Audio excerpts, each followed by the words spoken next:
Good morning. It's Monday, February 5th, 2018. Over the weekend, at the request of District 8's County Commissioner Daniella Levine Cava, I had the privilege of making a short food for thought presentation at the start of the Transportation Solutions Summit hosted by the Commissioner. Here's a slightly expanded version of that presentation. I was inspired to add a little bit at the end by that creative conversation I heard all morning among more than 100 citizens and experts and elected officials. Now, South Dade residents are just known for being sensitive about the chronic traffic issues here. It seems like there are just too many of us trying to find space on the road at the same time. Trouble is, Americans have been hearing we're running out of roads since at least 1947. And despite spending trillions of dollars and building lurching spasms of concrete to add capacity to our system, all we succeeded in doing was to convince more of us to drive more and more of the time. We succeeded in causing a shift from the family car to the personal car. Now, one or more cars per person over age 16. And in making our households dependent on the car for everything. I'm going to explain why the spending on road widening and highway building made the problem we were trying to solve worse, and issue a challenge about what we could do instead. For the record, I rode my bike here today, so don't blame me for the traffic. The highway infrastructure intended to speed things up, to get us moving again, looks like it was devised so we could finally go faster. But what really happened was it just encouraged us to use that time to range farther, to drive till we qualify, to push more sprawl outward, and to drive alone, by ourselves in the car most of the time. The futurist Heimstra nailed it. We have to address the causes of the suburban traffic congestion, not just the symptoms. The causes aren't hard to discern. Our daily activities are just too far apart. Our street networks are just too disconnected and tree-like instead of grid-like. And that forces each trip onto the same roads and intersections with everybody else at the same time. Our auto-oriented street scenes are also hostile environments for walking and biking, and our transit alternatives are pretty weak. But 600,000 additional people will live in Miami-Dade by 2040, maybe more. More people will follow them. If they all do what we've done for decades, that's drive alone, long distances for everything, the traffic will, of course, get a whole lot worse. But we're not the Soviet Union, and we're not going to tell them they can't come here. And maybe we can use the new demand to grow our way out of some of our problems. We just need to get a much bigger percentage of these new folks to choose short local trips, walking trips, biking trips, and transit trips, much more often. And we need to get a larger percentage of those of us who already live here to do so too. It's already too hard to drive. We ran a little head-to-head test during rush hour a few months ago. Ralph got on Metro Rail and went from Dadeland South to Brickell in under 13 minutes. Alfred hopped on his bike and he pedaled up the underline, coming in second. I drove and I came in dead last. It took me more than 3 times as long to drive as it took Ralph to ride transit. There were just too many other people in cars trying to do exactly the same thing I was doing. There's a basic geometry problem in depending on cars for everything. They take too much space. In the picture on the left, you can see how much space it takes for a busload of 40 or 60 to occupy a bus or trolley. In the center picture, you can see how much space it takes for the same number of us on bikes. It's slightly more. But in the photo at right, you can see what happens when each person has a car. There will never be enough room. Here's another way to visualize the same thing. 400 cars versus 400 bus passengers versus 400 people on a train. I'm going to use Walter Kulash's classic diagram to explain why building highways and adding lanes just generates more cars and more traffic. In the ideal world of 1960s or 1970s transportation planning, traffic engineers assumed that as the years go by, the demand would rise, until one day it exceeds the theoretical capacity of the road. This goes along for a few more frustrating years until eventually someone says, we've run out of road, and so the road is widened, or a new highway is built, or an intersection is turned into a big interchange, all to add capacity. In theory, the system would then finally have the capacity needed to satisfy the demand, and equilibrium will be restored, and peace will reign. Of course, what really happens is the supersized road just unlocked more sprawl and more latent demand for ever longer trips, and the so-called improvements metastasize the streets into ugly highways that make walking, biking, and transit even less feasible than ever. So new car trips are the inevitable result, and before you know it, the traffic jam has returned. This idea of induced travel demand has only been widely understood for the last 20 years or so. Each time we try to add motoring capacity, the new lanes and highways then bring more cars and more sprawl and more traffic. So the real question isn't whether you're going to have congestion. Streets like US 1 are going to be congested at the peak hour from now until the end of time. The real question is, at how many lanes would you like to finally embrace the inevitability of that congestion and get on with the business of making livable towns, and get on with making it easy to choose walking, biking, and transit instead? We can't keep repeating the experiment expecting different results. So what are the answers? The key to managing the car traffic isn't focusing on the car traffic. It's focusing on building more complete and connected communities that have more of the workplaces, entertainment places, gathering places, and housing we need where we need them, thereby shortening many car trips and eliminating others in the process. We can make those better places out of the communities we've already started, even on US 1. We'll also need to make it a much better place to walk. The answers include making walking our highest priority mode of transportation, not an afterthought. The answers also include making people on bikes feel welcome and safe. And of course, the answers include implementing transit, like we really mean for people to use it this time. Of course, in Miami-Dade we have some walking, biking, and transit going on already.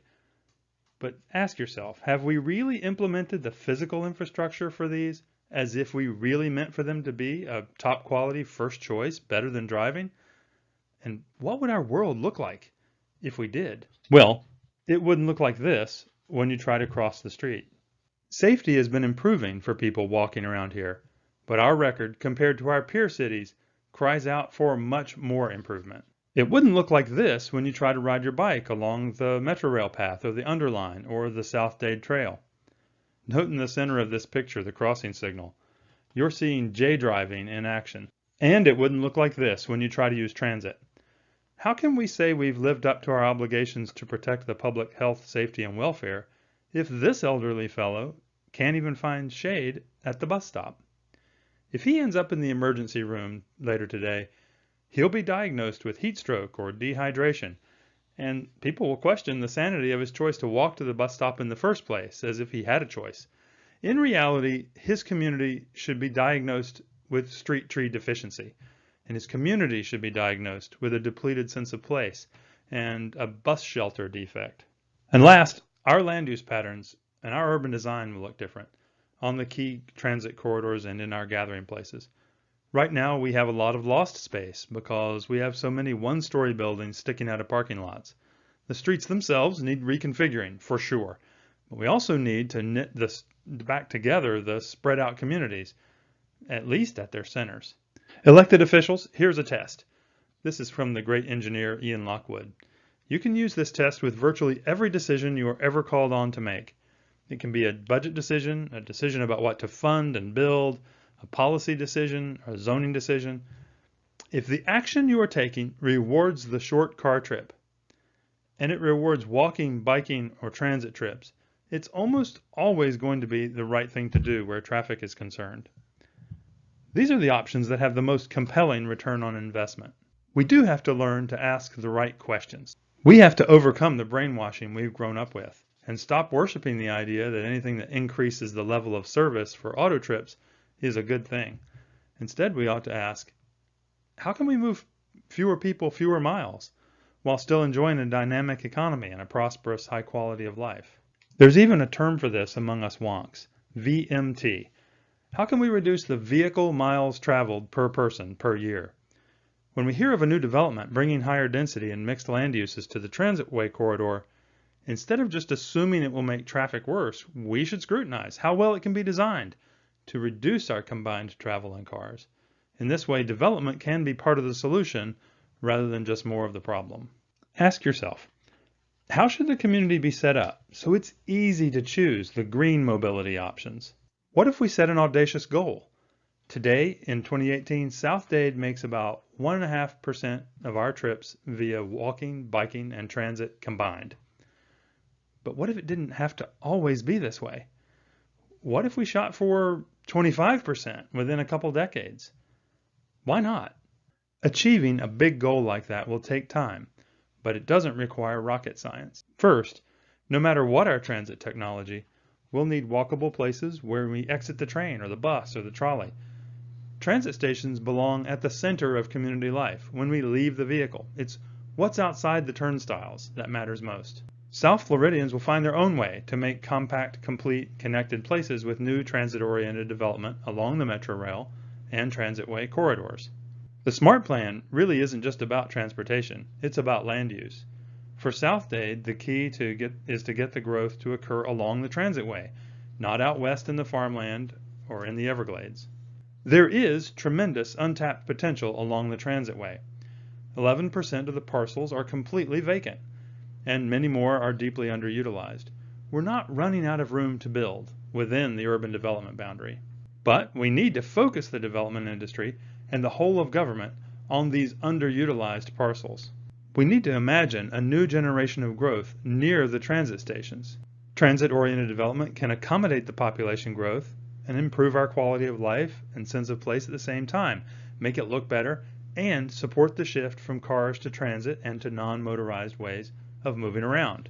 Second, we'll have to invest in the whole menu of transit options. We'll have to do it for real this time, and we'll have to spend the money making the transit rider's experience absolutely great.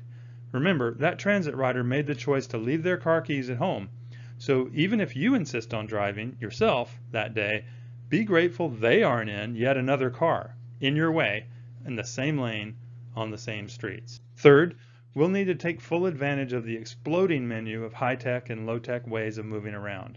Already the menu of choices has been expanding thanks to new technology, and it's bound to expand more.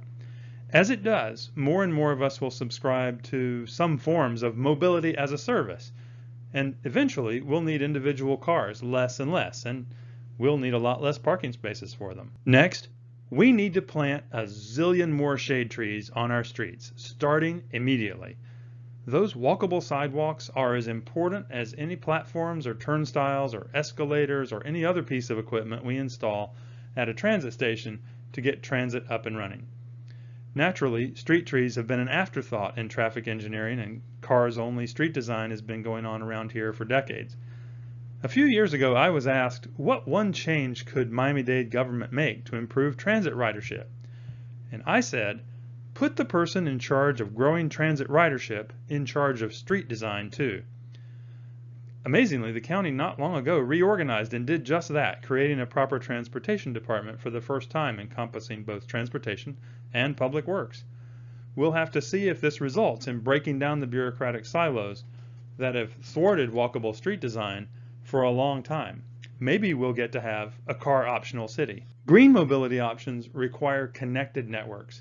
For transit, the key is helping people make the first and last mile of their trip so they can get to the transit system. So a linked network for walking and biking is a big part of that. We need a lot more safe, protected, friendly places to walk and ride bikes without the constant threat of being run over. Here's the last block of a popular walking route to the South Miami station. It looked like this in 1992. Now, Dorn Avenue looks like this. Think how many more places there are where this sort of change would be worth making. At the same time, we'll need to be alert to emerging technologies. People are rethinking what a car is, what a train is, and so forth. Driverless cars might be the tip of the iceberg. The important thing is that we get those new gadgets to serve us instead of the other way around. We'll have to be firm about what kind of communities we're trying to build and harness the high technology to help us get them instead of surrendering to the car's needs all over again. Some of the new electronic autonomous vehicles are showing great promise for those first and last miles of our trips. This is a 10 to 15 passenger slow-moving electric autonomous vehicle. This kind of tech might allow us to affordably have more smaller shuttles instead of fewer big ones. The future should be all about choices. The most important thing of all, working together, because all of us, we are traffic.